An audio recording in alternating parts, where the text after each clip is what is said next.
على يسار حسن سني حارس مرمى فحيل والكابتن هو لنادي فحيل حسن سني، وبالتالي الكرة الآن ركنية.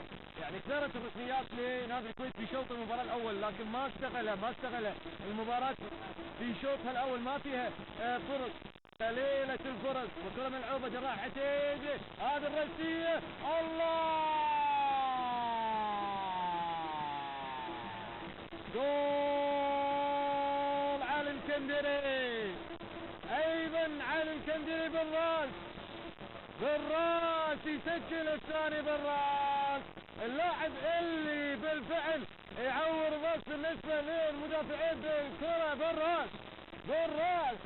شوف عملها بالمغاس، هو جراح العتيجي بالمغاس، لكن الكندري الذي يرتغب في الكرة الأخيرة، وبالتالي يسجل مع الثواني أو الدقائق الأولى من زمن شوط المباراة الثاني. إذن الهدف الثاني يأتي بهذه الطريقة، في طريقة علي الكندري عندما سجل الهدف الثاني.